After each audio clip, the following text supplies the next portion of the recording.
¿Por qué la PS3 superó en venta a la PS5? Quédate y vamos a desentrañar esta curiosidad interesante. La salida de la PS5 dio mucho de qué hablar, en un tiempo donde se podría decir complicado, ya que en ese momento la escasez de grandes recursos electrónicos que se necesitan para cualquier componente, y no solo de esta consola, sino más bien todo lo que tenga que ver con este mundo de componentes electrónicos, y aún sabiendo que en pleno 2023 sigue siendo difícil adquirir una a un precio justo, convirtiéndola en una consola difícil de conseguir. Esta consola, a pesar de que salió con dos versiones diferentes, tanto la versión digital como la versión de disco, puedes tener la opción de tenerla tanto en una como en la otra, si la consigues, o si deseas una versión u otra a pesar de que no te guste. Valga la redundancia, y a pesar de que ya tiene 3 años de haber salido, sigue teniendo un problema de producción, a pesar de que Sony no tenga nada que ver.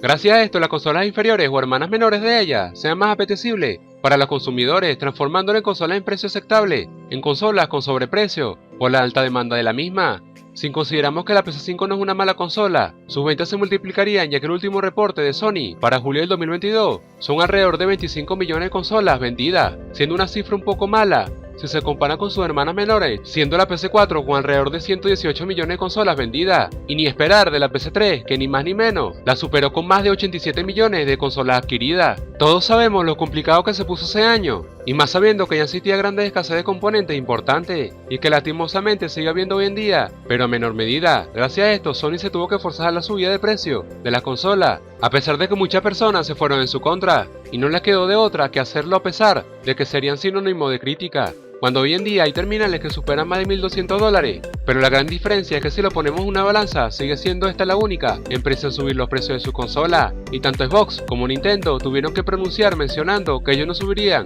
el precio de la misma. La única cosa que se puede pensar de esta manera lógica, y es que quieren sacar la consola, ya sea para dar competencia con Microsoft y no quedarse atrás haciendo algo de fuerza mayor para PlayStation, a pesar de que se le haría complicado producirlo en masa, dado la escasez de los componentes, que puede llevar cualquier componente electrónico, y más sabiendo que estos chips son únicos para esta consola, o simplemente fue presión de los jefes de Sony, y no se vería tan ilógico sabiendo lo complicado que se les pondría, pero a pesar de que las cifras son inferiores a sus hermanos mayores, solo tenemos que ver las 15 millones de consolas vendidas de la Xbox Series X y Series S juntas. ¿Y tú qué piensas que debería hacer Sony para resolver este gran problema? ¿O simplemente pasarán los años y se multiplicarán las ventas, mientras la escasez se vaya disminuyendo?